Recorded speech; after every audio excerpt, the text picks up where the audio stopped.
here with Anupam Govil, a partner with Avasant and one of the most knowledgeable people we've seen over the years on nearshore outsourcing and outsourcing trends in general.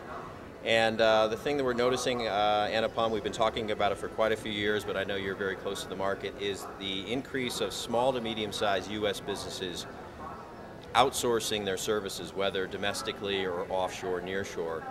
What are some of the key drivers you're seeing from where you sit? Yeah, I think there are many converging trends that are leading the growth in the Latin American market, and certainly the rise of the small to medium-sized businesses in terms of their propensity to outsource is one of the key factors. So there are a number of factors that are different when looking at this market as opposed to the typical Fortune 1000 companies. For these companies, first of all, they have been perhaps a bit late to outsource, but they are sort of leapfrogging some of the challenges that the bigger companies face in terms of having legacy infrastructure and the traditional software development life cycles and so on. So these businesses typically are driven by speed to market and being able to find the right skills rather than just going after the lowest cost or going after scale.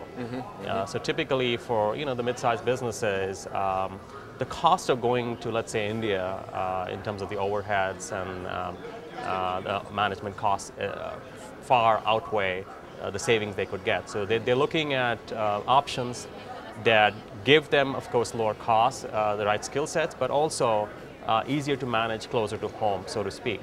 So that's what the Nearshore Advantage is right there. Definitely, definitely. But also the other factor is that they're aggressively adopting some of the latest technology trends, whether it's cloud or mobility, or they're also leading sort of the change in the way how software is developed. Agile computing is sort of the way a lot of these companies manage their software teams.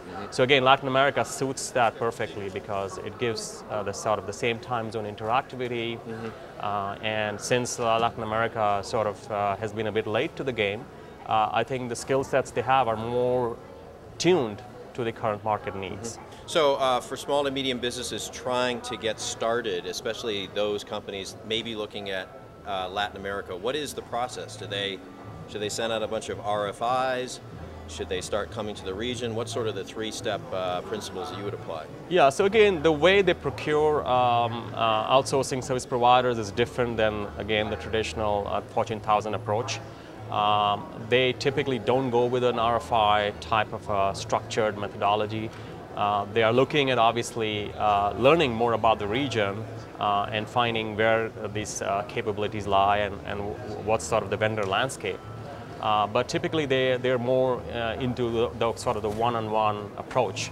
So one of the challenges I think Latin America has is, of course, it's a very diverse region and it's not homogeneous at all.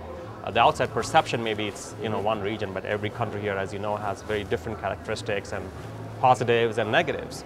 So I think what's maybe keeping them from more aggressively outsourcing is there's still a lack of sort of a single source they can go to get information as well as to connect with the right kinds of service providers. Right. So, I mean, we're seeing, of course, a lot more interest, and I think events like these definitely help in raising the visibility and also arranging direct peer-to-peer contacts. So that's going to help. Good, good. So going into 2013, what is your, maybe the top 2 or 3 nearshore trends you're keeping an eye on from a big picture perspective? Well, certainly I think we're going to see accelerated growth in Latin America and nearshore market in general. And that's going to be led by, I think, not just the call center market, which continues to grow, but to me the bigger chunk of the market is in the more high-value knowledge services as well as IT services, where companies are actually developing products, software products, and supporting them, developing cloud applications, mobile applications. Big data also has a lot of opportunity here. Sure. So I think those are some of the areas that we should see Latin American providers pick up on. And again, with the increased visibility and increased access, I think we're going to start seeing that potential being realized even more. Okay. Well, Anupam, always great to spend some time with you. We see each other all over the place in different countries any time of the year. So wonderful to catch up. It's a pleasure. Thank you very much. Thank you.